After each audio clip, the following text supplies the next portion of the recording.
not snowing or anything. No, not snowing? It's only June. What?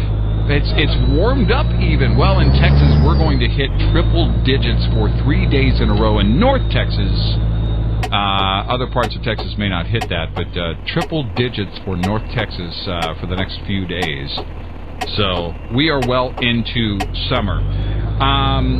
Several things here to talk about. We've got a whole list of things to talk about, and we went over those topics as we previewed the Northland Night show yesterday.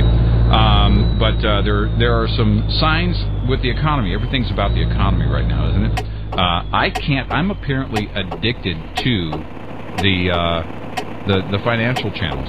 I just can't. I can't get away from them. I was in the dentist chair today watching CNBC. So yeah. Interesting. I don't know which was more painful. You know what? I'd like some Novocaine when I watch CNBC sometimes. But here we are. A few things that point to an upswing, at least for the trucking economy. Stoughton Trailers is adding 300 jobs. This out of Stoughton, Wisconsin.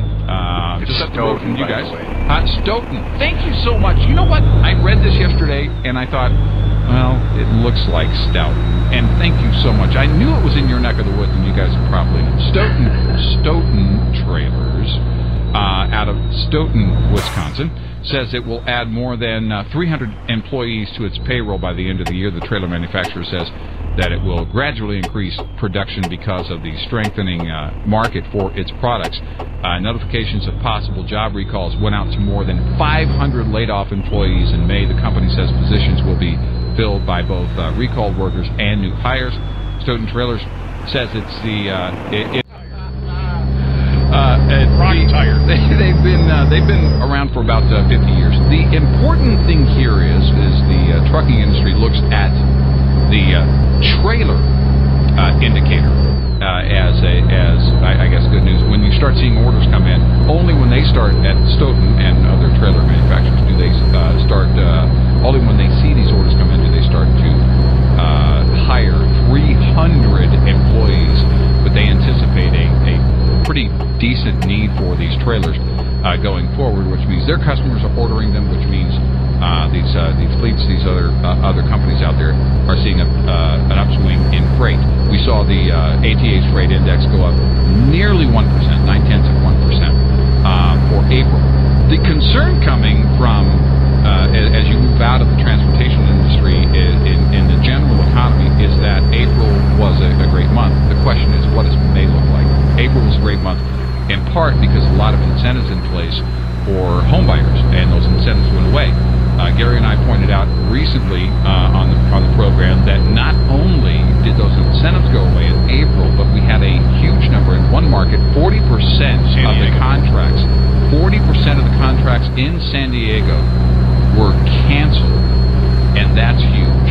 And that was in the first couple of weeks of May. We don't know what was canceled here in the last couple of weeks. Right. So again, just kind of watching this, and I think everybody really is. They don't know which way this is headed.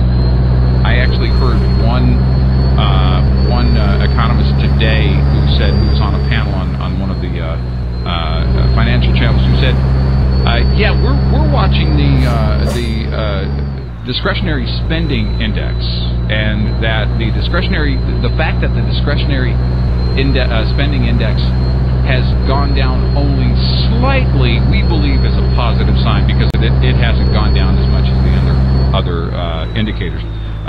So I thought that fairly amusing. It was, again, pretty much everybody right now is saying, well, we don't see a real strong growth, but at least we don't feel like we're bottoming out again as we were in March of 2009. Fleet orders for trucks. That's another thing. Western Express has ordered 900 of the Freightliner Cascadians. These are the trucks equipped with the 2010 Detroit diesel DD15 engines and the Blue Tech emissions technology, SER. The carrier, which, by the way, has agreed overall to purchase 2,800 trucks, nearly 2,800 trucks over the next 3 years, is, again, Western Express Incorporated. This is there's a couple of things here. Whether they believe they're going to need those trucks because of an increase in business, or they believe they're going to need those trucks simply to facilitate their trade cycles. And I think that's probably more in line with most fleets right now when it comes to tractors. Well, I suppose, too, I'm just guessing, but Western must do a lot in California.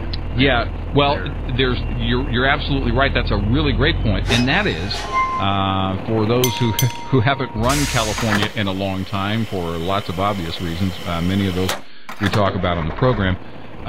Those emission standards essentially say that if you're going to run that state, then you're going to have these newer fleets. You're going to have these newer trucks.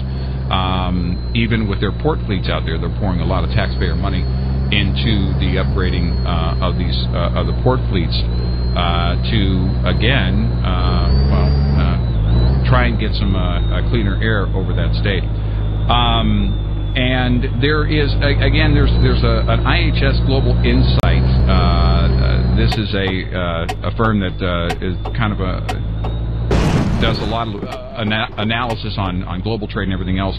They report that the volatility and risk aversion were still in the dominant themes in the financial markets recently, with the economy continuing to perform surprisingly well in the face of recent pressures from lower equity prices and a barrage of negative reports on the situation in Europe.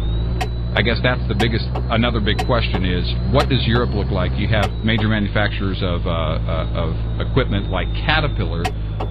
While they don't make Class 8 engines anymore, they are making in fact, they're going to start making train engines soon. They just bought a company that does that, and of course they make construction equipment. That's their bread and butter. And if one of our largest buyers goes away, that being Europe, temporarily even, it's going to create a negative situation. So we've kind of been watching that whole situation. What does it really mean, and where